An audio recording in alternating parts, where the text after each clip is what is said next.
بسم اللہ الرحمن الرحیم۔ صحیح بخاری حدیث نمبر 1۔ آپ صلی اللہ علیہ وآلہ وسلم فرما رہے تھے کہ تمام عمل کا دار و مدار نیت پر ہے، اور ہر عمل کا نتیجہ ہر انسان کو اس کی نیت کے مطابق ہی ملے گا۔ بس جس کی ہجرت ترک وطن دولت دنیا حاصل کرنے کے لیے ہو یا کسی عورت سے شادی کی غرض سے ہو، بس اس کی ہجرت ان ہی چیزوں کے لیے ہوگی جن کے حاصل کرنے کی نیت سے اس نے ہجرت کی۔ حدیث نمبر 2۔ ایک شخص حارث بن حشام نامی نے آن حضرت صلی اللہ علیہ وآلہ وسلم سے سوال کیا تھا کہ حضور، آپ پر وحی کیسے نازل ہوتی ہے؟ آپ صلی اللہ علیہ وآلہ وسلم نے فرمایا کہ وحی نازل ہوتے وقت کبھی مجھ کو گھنٹی کی سی آواز محسوس ہوتی ہے، اور وحی کی یہ کیفیت مجھ پر بہت شاق گزرتی ہے۔ جب یہ کیفیت ختم ہوتی ہے تو میرے دل و دماغ پر اس فرشتے کے ذریعے نازل شدہ وحی محفوظ ہو جاتی ہے، اور کسی وقت ایسا ہوتا ہے کہ فرشتے بیشکل انسان میرے پاس آتے ہیں اور مجھ سے کلام کرتے ہیں، بس میں اس کا کہا ہوا یاد رکھ لیتا ہوں۔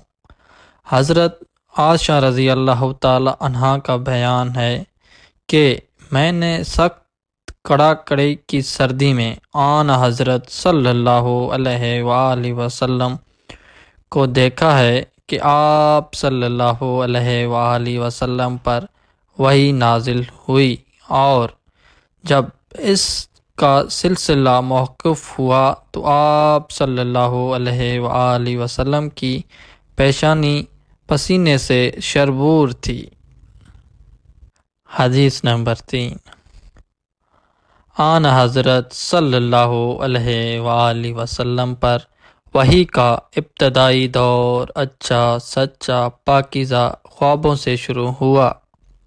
آپ خواب میں جو کچھ دیکھتے وہ صبح کی روشنی کی طرح صحیح اور سچ ثابت ہوتا۔ پھر من جانب قدرت آپ تنہائی پسند ہو گئے، اور آپ صلی اللہ علیہ وآلہ وسلم نے غار حرا میں خلوت نشینی اختیار فرمائی، اور کئی دن اور رات وہاں مسلسل عبادت اور یاد الہی و ذکر و فکر میں مشغول رہتے۔ جب تک گھر آنے کو دل نہ چاہتا توشہ ہمراہ لیے ہوئے وہاں رہتے۔ توشہ ختم ہونے پر ہی اہلیہ محترمہ حضرت خدیجہ رضی اللہ تعالی عنہا کے پاس تشریف لاتے، اور کچھ توشہ ہمراہ لے کر پھر وہاں جا کر خلوت گزار ہو جاتے۔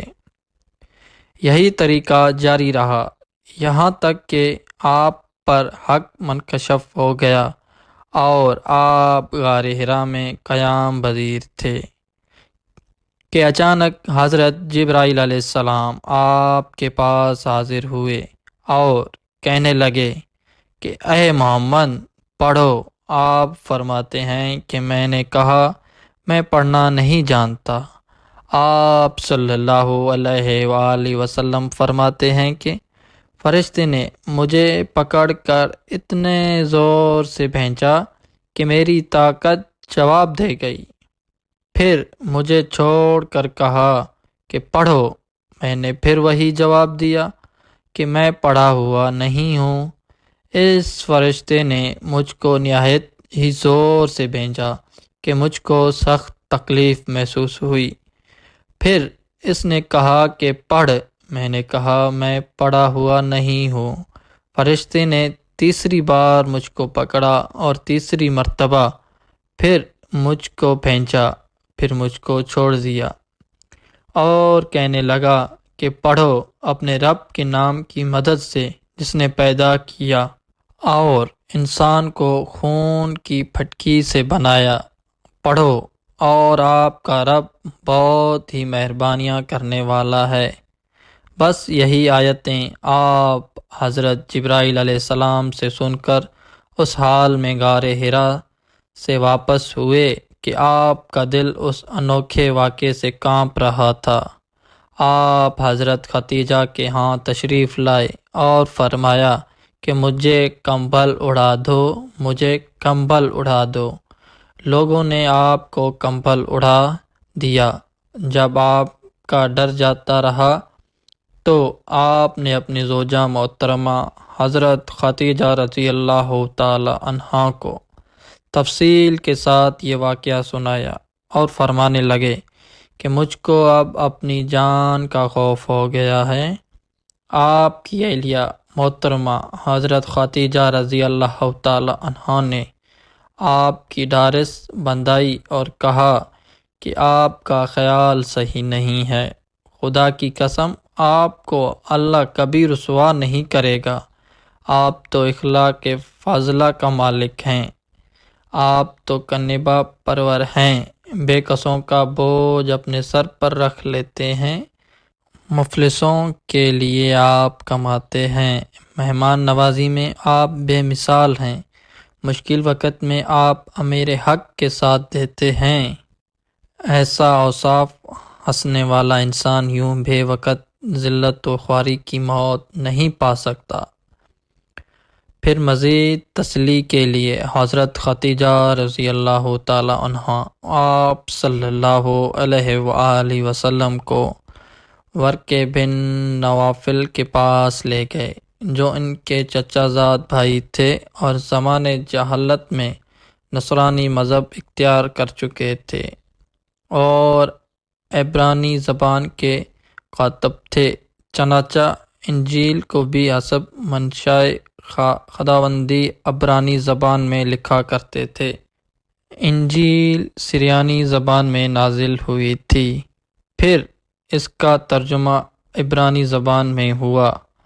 ورقہ ایسی کو لکھتے تھے، وہ بہت بوڑھے ہو گئے تھے، یہاں تک کہ ان کی پہنائی بھی رخصت ہو چکی تھی۔ حضرت خدیجہ رضی اللہ تعالی عنہا نے ان کے سامنے آپ کے حالات بیان کیے اور کہا کہ اے چچا زاد بھائی، اپنے بھتیجے محمد صلی اللہ علیہ وآلہ وسلم کی زبانی ذرا ان کی کیفیت سن لیجئے۔ وہ بولے کہ بھتیجے، آپ نے جو کچھ دیکھا اس کی تفصیل سناؤ۔ چنانچہ آپ صلی اللہ علیہ وآلہ وسلم نے عرض اول تا آخر پورا واقعہ سنایا، جسے سن کر ورقہ بے اختیار ہو کر بول اٹھے کہ یہ تو وہی ناموس معزز رازدان فرشتہ ہیں جسے اللہ نے حضرت موسیٰ علیہ السلام پر وحی دے کر بھیجا تھا۔ کاش میں آپ کے اس عہد نبوت کے شروع ہونے پر جوان عمر ہوتا، کاش میں اس وقت تک زندہ رہتا جبکہ آپ کی قوم آپ کو اس شہر سے نکال دے گی۔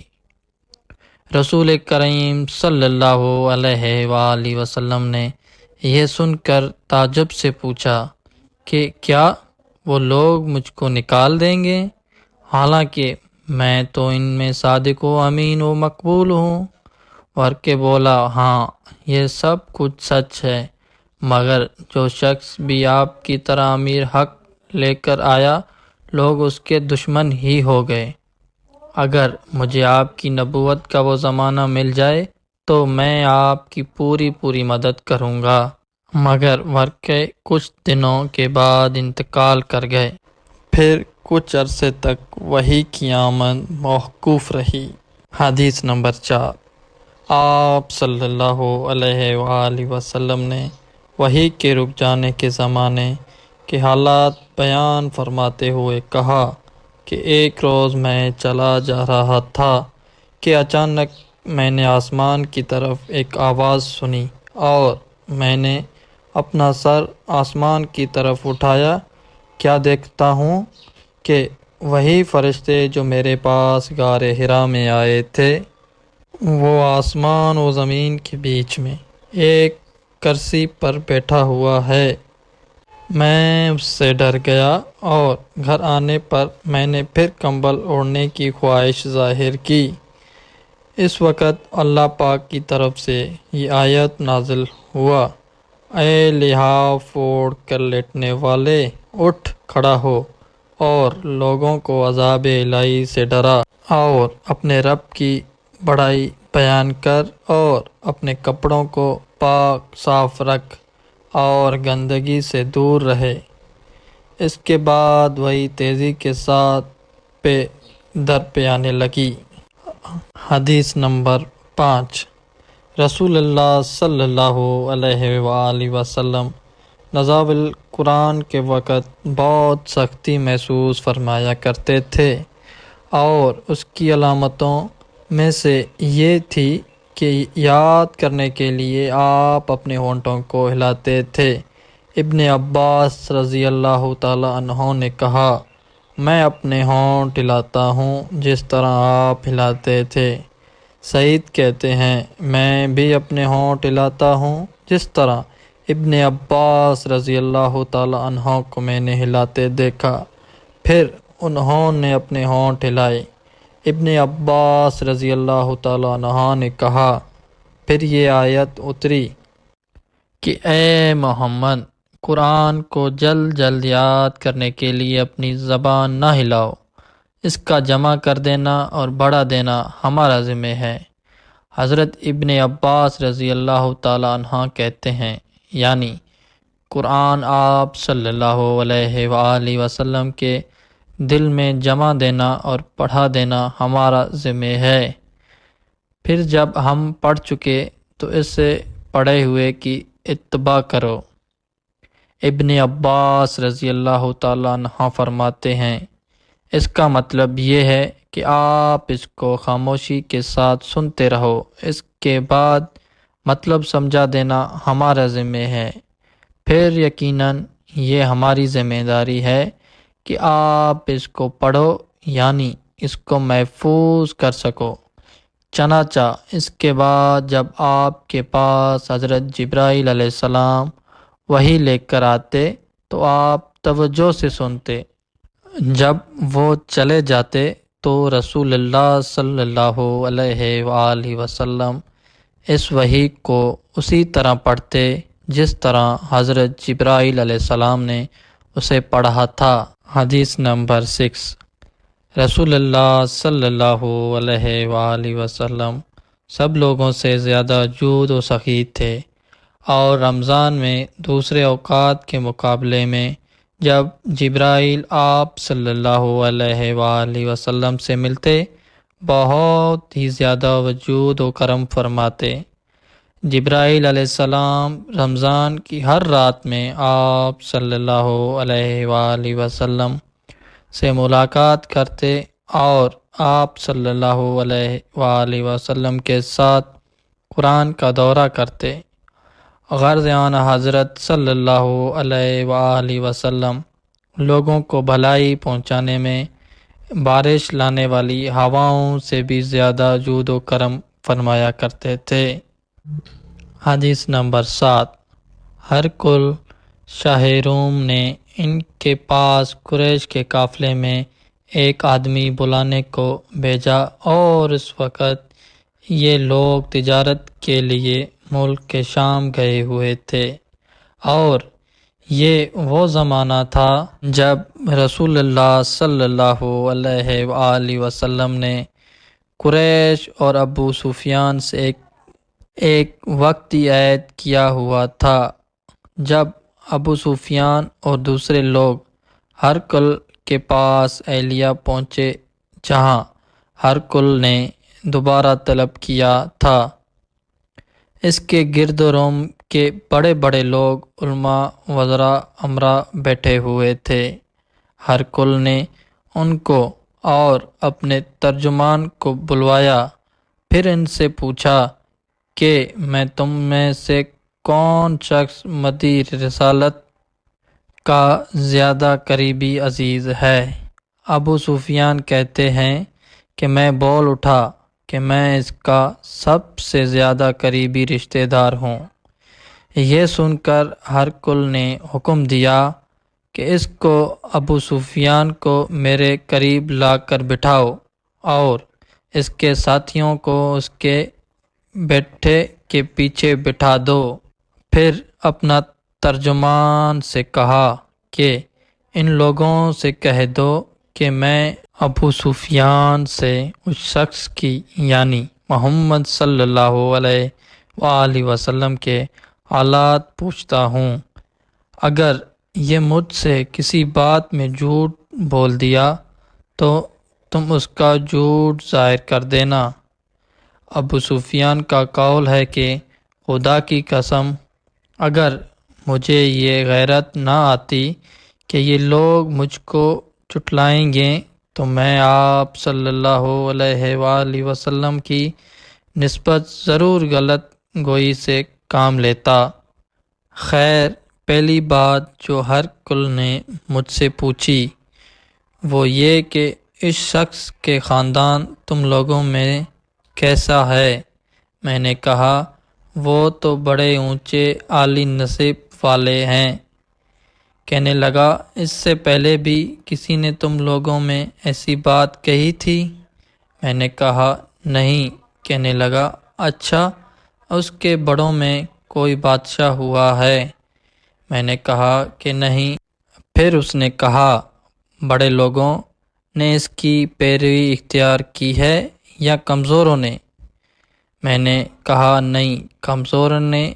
پھر کہنے لگا اس کے تابع دار روز بڑھتے جاتے ہیں یا کوئی ساتھی پھر بھی جب جاتا ہے؟ میں نے کہا نہیں۔ کہنے لگا کیا اپنے اس دعوے نبوت سے پہلے کبھی کسی بھی موقع پر اس نے جھوٹ بولا؟ میں نے کہا نہیں۔ اور اب ہماری اس صلح کی ایک مقررہ مدت ٹھہری ہوئی ہے، معلوم نہیں وہ اس میں کیا کرنے والے ہیں۔ ابو سفیان کہتے ہیں میں اس بات کے سوا اور کوئی جھوٹ اس گفتگو میں شامل نہ کر سکا۔ ہرقل نے کہا کیا تمہاری اس سے کبھی لڑائی بھی ہوتی ہے؟ ہم نے کہا ہاں۔ بولا پھر تمہاری اور اس کی جنگ کا کیا حال ہوتا ہے؟ میں نے کہا لڑائی ڈول کی طرح ہے، کبھی وہ ہم سے میدان جنگ جیت لیتے ہیں اور کبھی ہم ان سے جیت لیتے ہیں۔ ہرقل نے پوچھا وہ تمہیں کس بات کا حکم دیتا ہے؟ میں نے کہا وہ کہتے ہیں کہ صرف ایک اللہ ہی کی عبادت کرو، اس کا کسی کو شریک نہ بناؤ اور اپنے باپ دادا کی شرک کی باتیں چھوڑ دو اور ہمیں نماز پڑھنے، سچ بولنے، پرہیزگاری اور صلہ رحمی کا حکم دیتے ہیں۔ یہ سب سن کر پھر ہرقل نے اپنے ترجمان سے کہا کہ ابو سفیان سے کہہ دیں کہ میں نے تم سے اس کا نسب پوچھا تو تم نے کہا کہ وہ ہم میں عالی نسب ہے اور پیغمبر اپنے قوم میں عالی نسب ہی بھیجے جایا کرتے ہیں۔ میں نے تم سے پوچھا کہ دعوت نبوت کی یہ بات تمہارے اندر اس سے پہلے کسی اور نے بھی کی تھی تو تم نے جواب دیا کہ نہیں۔ تب میں نے اپنے دل میں کہا کہ اگر یہ بات اس سے پہلے کسی نے کہی ہوتی تو میں سمجھتا کہ اس شخص نے بھی اسی بات کی تقلید کی ہے جو پہلے کہی جا چکی ہے۔ میں نے تم سے پوچھا کہ اس کے بڑوں میں کوئی بادشاہ بھی گزرا ہے؟ تم نے کہا کہ نہیں۔ تو میں نے دل میں کہا کہ ان کے بزرگوں میں سے کوئی بادشاہ ہوا ہوگا تو کہہ دو گے وہ شخص اس بہانے اپنے آباء و اجداد کی بادشاہی اور ان کا ملک دوبارہ حاصل کرنا چاہتا ہے۔ اور میں نے تم سے پوچھا کہ اس بات کے کہنے یعنی پیغمبری کا دعویٰ کرنے سے پہلے تم نے کبھی اس کو دروغ گوئی کا الزام لگایا؟ تم نے کہا نہیں۔ تو میں نے سمجھ لیا کہ وہ جو شخص آدمیوں کے ساتھ درک گوئی سے بچے، وہ اللہ کے بارے میں کیسے جھوٹ بات کہہ سکتے؟ اور میں نے تم سے پوچھا کہ بڑے لوگ اس کے پیرو ہوتے ہیں یا کمزور آدمی؟ تم نے کہا کمزوروں نے اس کی اتباع کی ہے۔ تو دراصل یہی لوگ پیغمبروں کے متبع ہوتے ہیں۔ اور میں نے تم سے پوچھا کہ اس کے ساتھی بڑھ رہے ہیں یا کم ہو رہے ہیں؟ تم نے کہا کہ وہ بڑھ رہے ہیں، اور ایمان کی کیفیت یہی ہوتی ہے حتیٰ کہ وہ کامل ہو جاتے ہیں۔ اور میں نے تم سے پوچھا کہ آیا کوئی شخص اس کے دین سے ناخوش ہو کر مرتد بھی ہو جاتا ہے؟ تم نے کہا نہیں۔ تو ایمان کی خاصیت بھی یہی ہے، جن کے دلوں میں اس کی مسرت رچ بس ہو جائے وہ اس سے لوٹا نہیں کرتے۔ اور میں نے تم سے پوچھا کہ آیا وہ کبھی عہد شکنی کرتے ہیں؟ تم نے کہا نہیں۔ پیغمبروں کا یہی حال ہوتا ہے، وہ عہد کے خلاف ورزی نہیں کرتے۔ اور میں نے تم سے کہا کہ وہ تم سے کسی چیز کے لیے کہتے ہیں؟ تم نے کہا وہ ہمیں حکم دیتے ہیں کہ اللہ کی عبادت کرو، اس کے ساتھ کسی کو شریک نہ ٹھہراؤ، اور تمہیں بتوں کی پرستی سے روکتے ہیں، سچ بولنے اور پرہیزگاری کا حکم دیتے ہیں۔ لہذا اگر یہ بات جو تم کہہ رہے ہو سچ ہے تو عن قریب وہ اس جگہ کا مالک ہو جائے گا جہاں میرے یہ دونوں پاؤں ہیں۔ مجھے معلوم تھا کہ وہ پیغمبر آنے والا ہے، مگر مجھے یہ معلوم نہیں تھا کہ وہ تمہارے اندر ہوگا۔ اگر میں جانتا کہ اس تک پہنچ سکوں گا تو اس سے ملنے کے لیے ہر تکلیف گوار کرتا۔ اگر میں اس کے پاس ہوتا تو اس کے پاؤں دھوتا۔ ہرقل نے رسول اللہ صلی اللہ علیہ وآلہ وسلم کا وہ خط منگوایا جو آپ نے وحی کلبی رضی اللہ عنہ کے ذریعے حاکم بصری کے پاس بھیجا تھا، اور اس نے وہ ہرقل کے پاس بھیجا دیا تھا۔ پھر اس کو پڑھا تو اس میں لکھا تھا، اللہ کے نام کے ساتھ جو نہایت مہربان اور رحم والا ہے۔ اللہ کے بندے اور اس کے پیغمبر محمد صلی اللہ علیہ وآلہ وسلم کی طرف سے یہ خط ہے۔ شاہ روم کے لیے اس شخص پر سلام ہو جو ہدایت کی پیروی کرے۔ اس کے بعد میں آپ کے سامنے دعوت اسلام پیش کرتا ہوں۔ اگر آپ اسلام لے آئیں گے تو دین و دنیا میں سلامتی نصیب ہوگی، اللہ آپ کو دور ثواب دے گا، اور اگر آپ میری دعوت سے روگردانی کریں گے تو آپ کی روح کا گناہ بھی آپ ہی پر ہوگا۔ اور اے اہل کتاب، ایک ایسی بات پر آؤ جو ہمارے اور تمہارے درمیان یکساں ہے، وہ یہ ہے کہ ہم اللہ کے سوا کسی کی عبادت نہ کریں اور ہم کسی کو اس کا شریک نہ ٹھہرائیں، اور نہ ہم میں سے کوئی کسی کو خدا کے سوا اپنا رب بنائے۔ پھر اگر وہ اہل کتاب اس بات سے منہ پھیر لے تو مسلمانوں، تم ان سے کہہ دو کہ تم مانو یا نہ مانو، ہم تو ایک خدا کے اطاعت گزار ہیں۔ ابو سفیان کہتے ہیں، جب ہرقل نے جو کچھ کہنا تھا کہہ دیا اور خط پڑھ کر فارغ ہوا تو اس کے ارد گرد بہت شور و غفا ہوا، بہت سی آوازیں اٹھیں اور ہمیں باہر نکال دیا گیا۔ تب میں نے اپنے ساتھیوں سے کہا کہ ابو کیشبا کے بیٹے آنا حضرت صلی اللہ علیہ وآلہ وسلم کا معاملہ تو بہت بڑھ گیا، دیکھو تو اس نے نبی اسفر روم کا بادشاہ بھی ڈرتا ہے۔ مجھے اس وقت اس بات کا یقین ہو گیا کہ حضور صلی اللہ علیہ وآلہ وسلم عن قریب غالب ہو کر رہیں گے، حتیٰ کہ اللہ نے مجھے مسلمان کر دیا۔ راوی کا بیان ہے کہ ابن ناطور ایلیاء کا حاکم ہرقل کے مصاحب اور شام کے انصارہ کا لاٹ پادری بیان کرتا تھا کہ ہرقل جب ایلیاء آیا، ایک دن صبح کو پریشان اٹھا تو اس کے درباریوں نے دریافت کیا کہ آج ہم آپ کی حالت بدلی ہوئی پاتے ہیں، کیا وجہ ہے؟ ابن ناطور کا بیان ہے کہ ہرقل نجومی تھا، علم نجم میں وہ پوری مہارت رکھتا تھا، اس نے اپنے ہم نشینوں کو بتایا کہ میں نے آج رات ستاروں پر نظر ڈالی تو دیکھا کہ ختنے کرنے والوں کا بادشاہ ہمارے ملک پر غالب آ گیا۔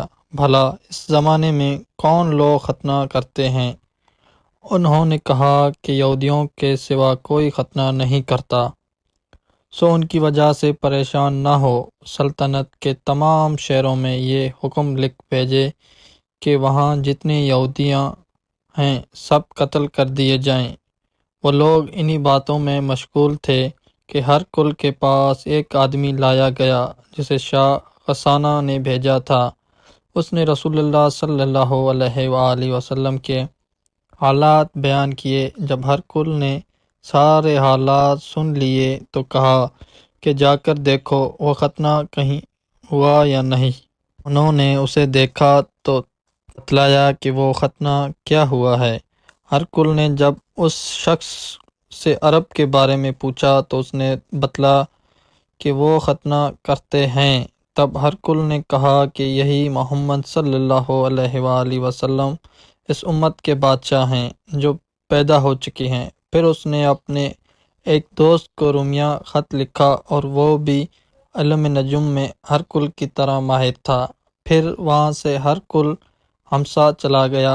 ابھی ہمس سے نکلا نہیں تھا کہ اس کے دوست کا خط اس کے جواب میں آ گیا۔ اس کی رائے بھی حضور صلی اللہ علیہ وآلہ وسلم کے زور کے بارے میں ہر کل کے موافق تھی کہ محمد صلی اللہ علیہ وآلہ وسلم واقعی پیغمبر ہیں۔ اس کے بعد ہر کل نے روم کے بڑے آدمیوں کو اپنے ہمس کے محل میں طلب کیا اور اس کے حکم سے محل کے دروازے بند کر لیے گئے۔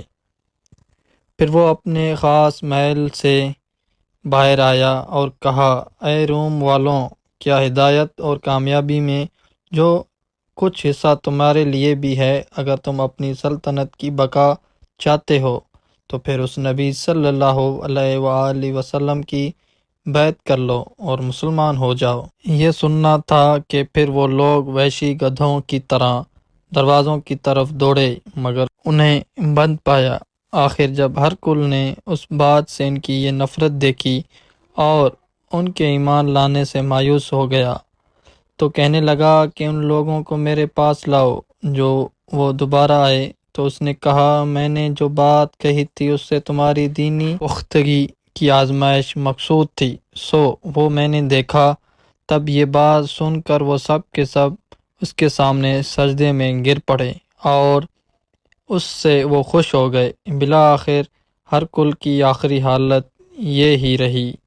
حدیث نمبر 8۔ رسول اللہ صلی اللہ علیہ وآلہ وسلم نے فرمایا، اسلام کی بنیاد 5 چیزوں پر قائم کی گئی ہے۔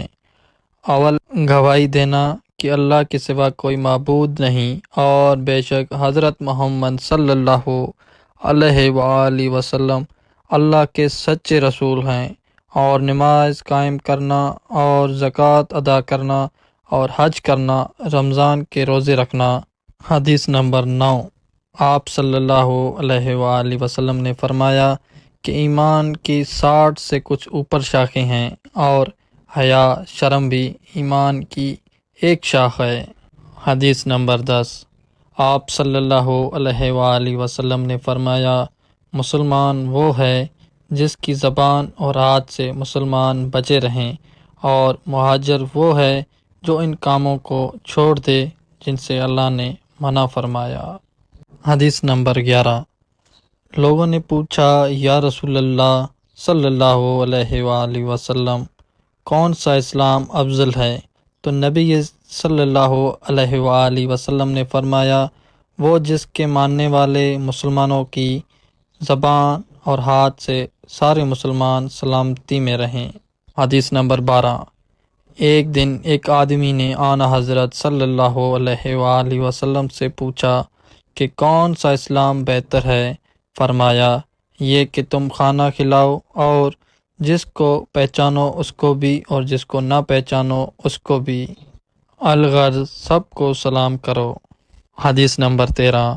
آن حضرت صلی اللہ علیہ وآلہ وسلم نے فرمایا، تم میں سے کوئی شخص ایماندار نہ ہوگا جب تک اپنے بھائی کے لیے وہ نہ چاہے جو اپنے نفس کے لیے چاہتا ہے۔ حدیث نمبر 14۔ بے شک رسول کریم صلی اللہ علیہ وآلہ وسلم نے فرمایا، قسم ہے اس ذات کی جس کے ہاتھ میں میری جان ہے، تم میں سے کوئی بھی ایماندار نہ ہوگا جب تک میں اس کے والد اور اولاد سے بھی زیادہ اس کا محبوب نہ بن جاؤں۔ حدیث نمبر 15۔ آن حضرت صلی اللہ علیہ وآلہ وسلم نے فرمایا، تم میں سے کوئی شخص ایماندار نہ ہوگا جب تک اس کے والد اور اس کی اولاد اور تمام لوگوں سے زیادہ اس کے دل میں میری محبت نہ ہو جائے۔ حدیث نمبر 16۔ وہ نبی کریم صلی اللہ علیہ وآلہ وسلم سے آپ نے فرمایا، 3 خصلتیں ایسی ہیں کہ جس میں یہ پیدا ہو جائیں اس نے ایمان کی مٹھاس کو پا لیا۔ اول یہ کہ اللہ اور اس کے رسول اس کے نزدیک سب سے زیادہ محبوب بن جائیں۔ دوسرا یہ کہ وہ کسی انسان سے محض اللہ کی رضا کے لیے محبت رکھے۔ تیسرا یہ کہ وہ کفر میں واپس لوٹنے کو ایسا برا جانے جیسے کہ آگ میں ڈالے جانے کو برا جانتا ہے۔ حدیث نمبر 17۔ آپ نے فرمایا، انصار سے محبت رکھنا ایمان کی نشانی ہے اور انصار سے کینہ رکھنا انفاق کی نشانی ہے۔ حدیث نمبر 18۔ رسول اللہ صلی اللہ علیہ وآلہ وسلم نے اس وقت جب آپ کے گرد صحابہ کی ایک جماعت بیٹھی ہوئی تھی فرمایا کہ مجھ سے بیعت کرو اس بات پر کہ اللہ کے ساتھ کسی کو شریک نہ کرو گے، چوری نہ کرو گے، زنا نہ کرو گے، اپنی اولاد کو قتل نہ کرو گے، اور نہ عمدن کسی پر کوئی ناحق بہتان باندھو گے، اور کسی بھی اچھی بات میں خدا کی نافرمانی نہ کرو گے۔ جو کوئی تم میں سے اس عہد کو پورا کرے گا تو اس کا ثواب اللہ کے ذمہ ہے، اور جو کوئی ان بری باتوں میں سے کسی کا ارتکاب کرے اور اسے دنیا میں اسلامی قانون کے تحت سزا دے دی گئی تو یہ سزا اس کے گناہوں کے لیے بدلہ ہو جائے گا، اور جو کوئی ان میں سے کسی بات میں مبتلا ہو گیا اور اللہ نے اس کے گناہوں کو چھپا لیا تو پھر اس کا معاملہ اللہ کے حوالے ہے، اگر چاہے معاف کرے اور اگر چاہے سزا دے دے۔ عبادت کہتا ہے کہ پھر ہم سب نے ان سب باتوں پر آپ صلی اللہ علیہ وآلہ وسلم سے بیعت کر لی۔ حدیث نمبر 19۔ رسول اللہ صلی اللہ علیہ وآلہ وسلم نے فرمایا، وہ وقت قریب ہے جب مسلمانوں کا سب سے عمدہ مال اس کی بکریاں ہوں گی، جن کے پیچھے وہ پہاڑوں کی چوٹیوں اور برساتی وادیوں میں اپنے دین کو بچانے کے لیے بھاگ جائیں گے۔ حدیث نمبر 20۔ رسول اللہ صلی اللہ علیہ وآلہ وسلم لوگوں کو کسی کام کا حکم دیتے تو وہ ایسے ہی کام ہوتا جس کی کرنے کی لوگوں میں طاقت ہوتی۔ اس پر صحابہ رضی اللہ عنہ نے عرض کیا، کیا رسول اللہ، ہم لوگ تو آپ جیسے نہیں ہیں، آپ تو معصوم ہیں اور آپ کی اللہ پاک نے اگلی پچھلی سب لغزشیں معاف فرما دی ہیں، اس لیے ہمیں اپنے سے کچھ زیادہ عبادت کرنے کا حکم فرمائیں۔ یہ سن کر آپ ناراض ہوئے، حتیٰ کہ خفگی آپ کے چہرے مبارک سے ظاہر ہونے لگی۔ پھر فرمایا کہ بے شک میں تم سب سے زیادہ اللہ سے ڈرتا ہوں اور تم سب سے زیادہ اسے جانتا ہوں، بس تم مجھ سے بڑھ کر عبادت نہیں کر سکتے۔ سبحان اللہ۔ یہ تھی صحیح بخاری 1 سے لے کر 20 تک حدیث۔